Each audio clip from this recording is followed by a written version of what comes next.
दोस्तों, कैसे हैं आप सब। आज की हमारी कहानी है घर की लक्ष्मी बेटी। शाम को आते हुए राशन लेते आना। और हाँ, मुन्ना के स्कूल में फीस भरनी है, उसके लिए पैसे देते जाओ। बीवी की इस मांग पर जेबें उल्टी करके दिखाने के सिवा बड़े भाई के पास कोई और दूसरा उत्तर नहीं था। माथे पर चिंता की लकीरों के साथ सवेरे वह अपने काम पर निकल गया। लेकिन उस शाम उसने पूरे परिवार के सामने इस आर्थिक संकट को दूर करने के लिए एक प्रस्ताव रखा। क्यों ना हम उस प्लॉट को बेच दें जिसे बाबूजी ने राधा की शादी के लिए खरीदा था। बेटी को दी हुई चीज वापस नहीं मांगते। पाप लगता है। राधा के जन्म के साथ ही घर खुशियों से भर गया था। तभी तुम्हारे बाबूजी ने तय कर लिया था कि ये प्लॉट राधा का है, जो उसे उसकी शादी में दे दिया जाएगा। माँ ने अपना विरोध जताते हुए कहा, कौन सी बेटी? वो बेटी जो प्रेम विवाह कर घर की इज्जत को खाक में मिला गई और पिताजी की अंतिम यात्रा में भी शामिल नहीं हुई। बड़े ने तंज मारते हुए कहा, मेरा मुंह मत खुलवाओ। कौन नहीं जानता कि राधा को उस दिन गली के मोड़ से ही लौटा दिया गया था और उससे अपने पिता से आखिरी बार मिलने का हक भी छीन लिया गया था। माँ ने बेटी का पक्ष लेते हुए कहा। माँ के इस वार से दोनों बेटे चुप हो गए। न बड़ा बेटा कुछ बोल पाया, न छोटे बेटे के मुंह से कोई शब्द निकला। थोड़ी देर की शांति के बाद छोटा भाई बोला, प्लॉट बेचेंगे तो पर क्या राधा कागजात पर दस्तखत करेगी? मुझे नहीं लगता कि वो हमारा भला सोच भी सकती है। आखिर है तो वो औरत जात, पुरुषों की परिस्थिति कैसे समझ पाएगी? काफी वाद विवाद और शोर विचार के बाद सब इस बात पर सहमत हुए और पड़ोस की राधा की दोस्त को बुलाकर राधा को घर आने का न्योता दे दिया गया। अगले दिन सुबह से ही गली के मोड़ पर खेल रहे बड़े भाई के बेटे की बुआ आ गई, बुआ आ गई की आवाज सुनकर घर वाले चौकन्ने हो गए। दोनों भाई मन में द्वेष और नफरत लिए इस दुविधा में थे कि उसे घर में कैसे बुलाएं। वो कहते हैं ना, जरूरत के वक्त गधे को भी बाप बनाना पड़ता है।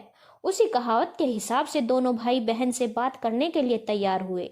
दरवाजे पर जब बेटी और दामाद ने पूरे 7 साल बाद कदम रखा तो माँ की आंखें भर आईं और दोनों को बड़े प्यार से घर के अंदर लेकर आईं। बेटी और दामाद भी माँ का इतने स्नेह देखकर भाव विभोर हो गए। शाम को साथ बैठकर बेटी, दोनों बेटे और दामाद के आगे हिचकते हुए माँ ने ही प्लॉट का मुद्दा उठाया। राधा को थोड़ा अंदेशा तो था कि कोई बड़ी बात होगी। राधा उसी दिन से सोच रही थी कि ऐसी क्या बात हो सकती है जो खड़ूस भाई उसे बाप का मुंह दिखाने के खिलाफ थे, वो अचानक इतने कैसे पिघल गए। लेकिन अब उसे सारी बात समझ में आ गई। राधा ने तिरछी नजर से पति की तरफ देखा तो वो बोल पड़ा, देखिए माँ जी, शादी से पहले जो कुछ आपका था वो आपका ही रहेगा। ना उस पर मेरा या राधा का कोई हक था, ना है, ना भविष्य में हम मांगेंगे। इसीलिए आप निश्चित होकर उस प्लॉट के साथ जो करना है कीजिए। आप जहाँ कहेंगे हम वहां जाकर साइन कर देंगे। सुबह से अपने जीजा से नजरें चुरा रहे दोनों भाइयों ने अब अपने जीजा को अच्छे से देखा। सुबह प्लॉट के कागजात पर बहन के दस्तखत लेकर काम खत्म करने की योजना बनी। सब इस मीटिंग को खत्म कर उठ ही रहे थे कि टीवी पर अनाउंसमेंट हुआ कि आने वाले 21 दिनों तक देश में लॉकडाउन लगाया जा रहा है। राधा के पति ने फोन पर बात करने के बाद कहा, अब हम क्या करेंगे राधा? कल की भी बस रद्द हो गई है और 21 दिनों तक कोई बस भी नहीं है। हम तो फंस गए। इस खबर से दोनों भाई बहुत ही निराश हो गए, क्योंकि एक तो उनकी आमदनी कम थी और दो लोगों का और खाने पीने का बोझ बढ़ गया था। लेकिन माँ अंदर ही अंदर खुश थी, क्योंकि इतने बरसों बाद घर वापस लौटी बेटी इसी बहाने कुछ दिन आराम से उसके साथ रह पाएगी। दोनों भाई सब्जी और फल बेचा करते थे। कुछ दिनों में ही लॉकडाउन और कोरोना वायरस के चलते लोगों ने उनसे सब्जियां और फल खरीदना बंद कर दिया। पहले से खराब उनकी आर्थिक स्थिति और ज्यादा खराब होने लगी और वो मन ही मन राधा के कदमों को अशुभ मानने लगे। बहन और जीजा जी से उनकी यह हालत छुपी नहीं रही। राधा के कहने पर उसके पति ने दोनों भाइयों की सब्जियों और फल की रेडियो पर लोहे की रॉड और जालियां फिट कर दी। बाजार जाकर दोनों के लिए कैप, हाथ के दस्ताने, थोक के भाव से सब्जी और फल खरीद लाए।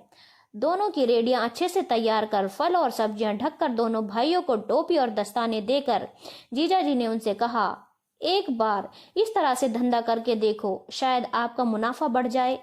थोड़ी आनाकानी के बाद दोनों भाइयों ने जीजा जी के समझाए अनुसार धंधा शुरू किया।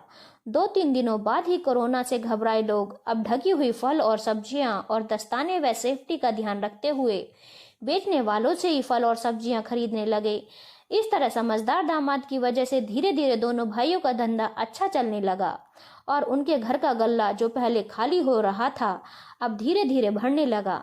माँ जैसे अपने मरे हुए पति से मन ही मन संवाद साधने लगी। देखा जी, आपकी राधा सच में राधा है। उसके पांव घर में पड़ते ही घर खुशियों से भर गया है। दोनों भाइयों की आंखों में पहले जो गुस्सा था उसकी जगह अब शर्म ने ले ली थी। वो मन ही मन सोचते थे, क्या गलत किया था बहन ने जो हमने उसके साथ इतना बुरा सलूक किया। शादी ही तो की थी और शादी करने से पहले हमें बताया भी तो था।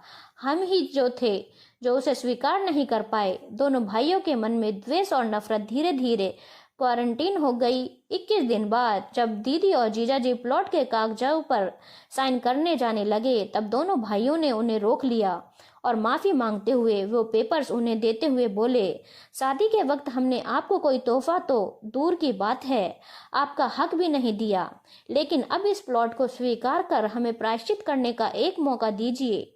सभी की आंखों में खुशी के आंसू आ गए और माँ ऊपर देखकर बोली, देखा आपकी लाडली ने आज फिर हमारा घर खुशियों से भर दिया। धन्यवाद दोस्तों। अगर आपको कहानी अच्छी लगी हो तो चैनल को लाइक, शेयर और सब्सक्राइब करना ना भूलें।